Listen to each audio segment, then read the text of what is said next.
राम कृष्ण हरी पांडुरंग हरी, जय हरी माऊली, जय हरी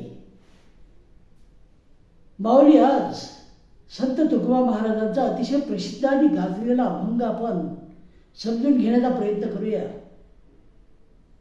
अभंग असा आहे पहा. अन्नाच्या परीमुळे जरी जाय भूक, तरी काहे पाक घरोघरी. आपुलाले तुम्ही करारे स्वहित, वाचे स्मरा नित्य राम नाम.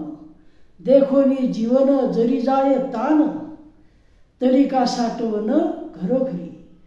देखोनी छाया सुखन पाविजे, जवन बैशिजे तयातडी. तरी हित होय गाता ऐकता, जरी राहे चित्ता दृढ भाव. तुका म्हणे होशी भावेची तू मुक्त, काय करशी युक्त जाणीवेची, काय करशी युक्त जाणीवेची. या अभंगामध्ये संत तुकोबा महाराजांनी स्वतःचं हित स्वतः करायला पाहिजे, स्वतःसाठी स्वतः प्रयत्न करायला पाहिजे, स्वतः कर्म करायला पाहिजे, ह्या अभंगामधून आपल्याला सांगितलेलं आहे आणि वेगवेगळे दृष्टांत त्यासाठी दिलेले आहेत. तुकोबा महाराज म्हणतात, अन्नाच्या परीमुळे जरी जाय भूक, तरी काहे पाक घरोघरी. बाजूच्या घरामध्ये तळण सुरू आहे आणि घमघमाट वास येतो आहे, तळणाचा सुगंध येतो आहे आणि त्यामुळे आपली भूक होते का? भूक होत नाही. अन्नाच्या परिमळामुळे भूक जात नाही. तर आपल्या घरामध्ये अन्न शिजायला पाहिजे किंवा जे अन्न आहे ते आपल्या पोटामध्ये जायला पाहिजे, आपल्यापर्यंत पोचायला पाहिजे आणि आपण ते खायला पाहिजे. खाल्ल्यानंच फक्त भूक होईल, पाहिल्याने होणार नाही. दिसून राहिले पदार्थ ताटामध्ये वाढलेले आहेत, परंतु जोपर्यंत तुम्ही ते खात नाही तोपर्यंत तुमची भूकच होणार नाही. अन्नाच्या परीमुळे जरी जाय भूक, तरी काय पाक घरोघरी. आणि यामधून आपल्याला हे सुचवायचं आहे महाराजांना की स्वतः जर वर उठायचं असेल, आपल्या जीवनामध्ये सद्गती मिळवायची असेल, काहीतरी चांगलं काम करायचं असेल, तर तुम्हाला स्वतः प्रयत्न करावे लागतील. दे रे हरी पलंगावरी असं काही होणार नाही. स्वतःसाठी लढा, स्वतः प्रयत्न करा, तरच तुम्हाला यशप्राप्ती होऊ शकते, काहीतरी मिळू शकते. आपुलाले तुम्ही कराळे स्वहित, वाचे स्मरा नित्य राम राम. आपलं स्वतःचं हित करा, स्वहित करा आणि सतत रामाचं नाव घेत राहा, प्रभूचं नाव घेत राहा, हरिनाम घेत राहा.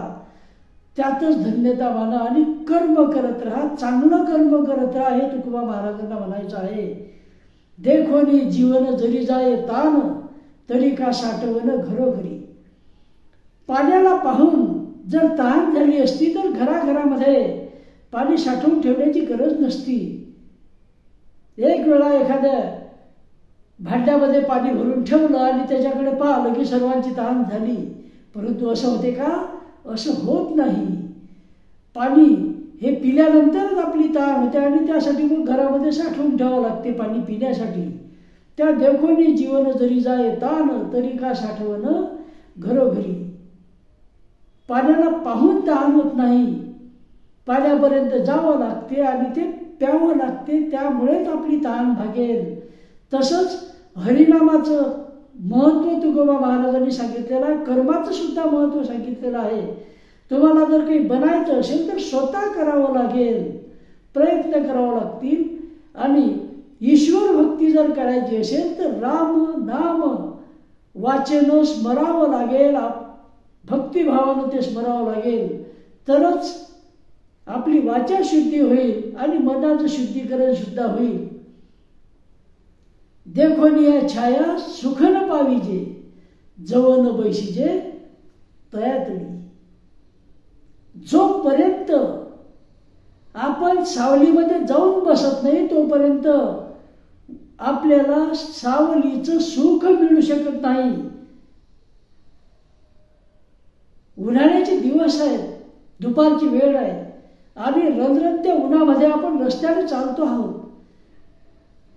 रस्त्याच्या बाजूला थोडेसे दूर अंतरावर झाडं आहेत आणि त्याची गार सावली आपल्या डोळ्याला खुणावते आहे की ते सावली आहे. परंतु जोपर्यंत आपण त्या सावलीमध्ये जाऊन बसत नाही महाराजा, तोपर्यंत सावलीचं सुख नाही मिळू शकत आपल्याला. असं तुकोबा महाराज म्हणतात, हित जरी होय गाता ऐकता, जरी राहे चित्ता दृढ भाव. मनामध्ये जर दृढ भाव असेल, भक्ती असेल, तरच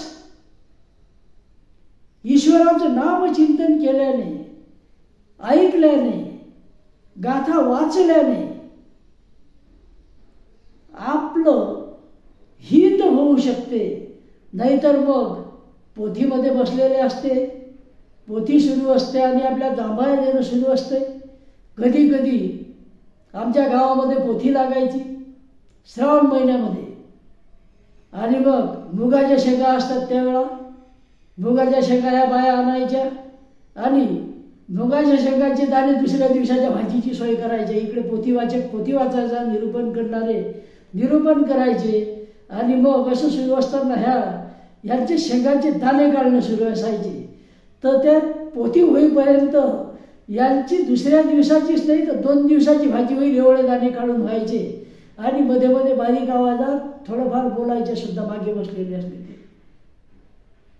सर्वच नाही, काही भक्तिभावना ऐकतच फक्त तिकडेच काम देत, परंतु लक्ष दुसऱ्या कामामध्ये. आणि काय तर आम्ही पोथी ऐकायला जातो तेव्हा देवाचं नाव घेतो, माळ जपणं सुरू आहे.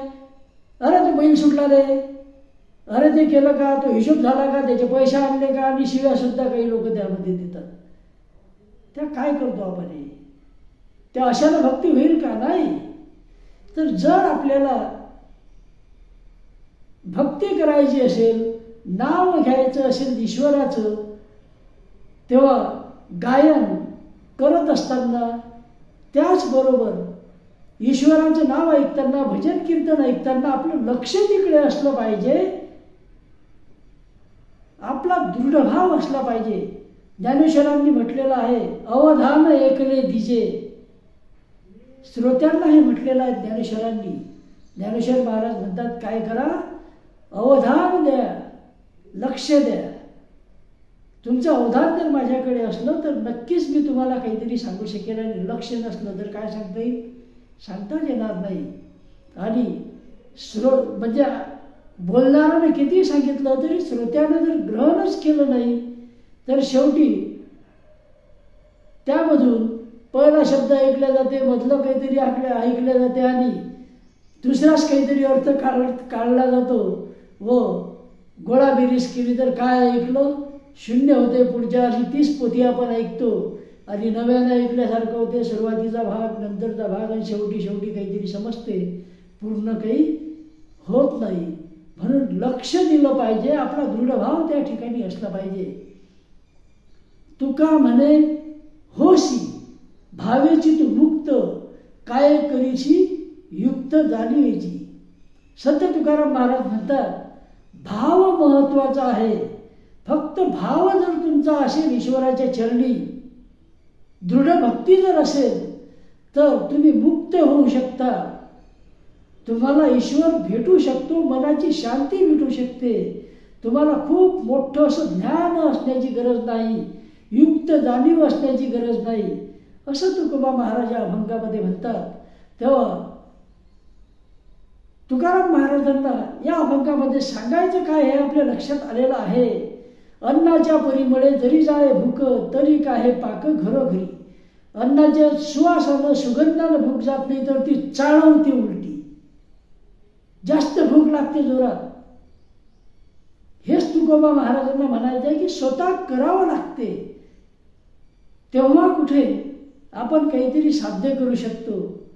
तेव्हा हा अतिशय साधा आणि सरळ असा अभंग संत तुकोबारायांनी सांगितलेला आहे, दिलेला आहे. आणि यावरून त्यांनी सांगितलं की ईश्वराच्या भक्तीसाठी दृढ व्हायची गरज आहे आणि ती भक्ती स्वतः करण्याची गरज आहे. नाहीतर मग अमुक पूजा करा, ही पूजा केली तर नवग्रहाची शांती होईल, ही पूजा केली तर हे संकट टळेल. त्यानंतर आम्ही नामजप करतो, एवढे लक्ष जप केला म्हणजे तुमच्या घरावर आलेलं अनिष्ट दूर होईल.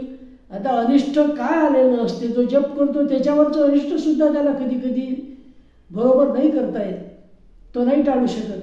आपल्यासाठी जप करून ते कसं काय टाळू शकतात. म्हणून ईश्वर भक्ती जर करायची असेल तर आपल्यालाच करावं लागेल. आपला उद्धार आपण स्वतःच करू शकतो, दुसरा नाही करू शकत. आणि ईश्वर भक्तीचा साधा सरळ मार्ग तुकोबा महाराजांनी सांगितलेला आहे.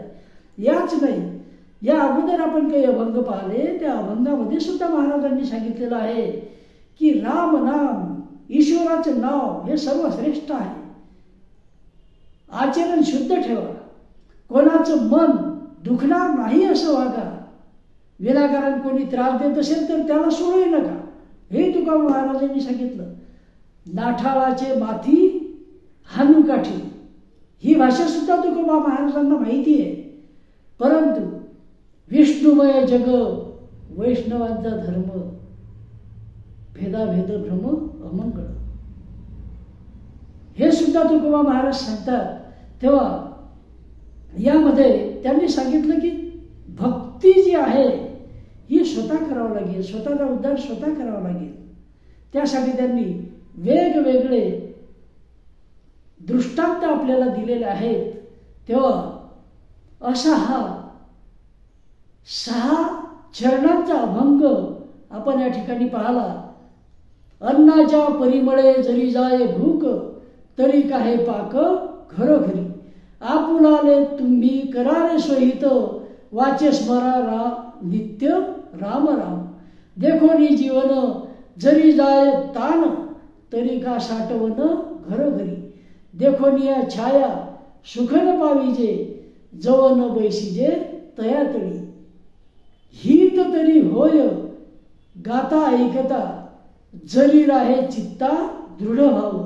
तुका म्हणे होशी भावेची तू मुक्त, काय करीशी युक्त जाणीवेची. राम कृष्ण हरी, पांडुरंग हरी. जय हरी माऊली, जय हरी.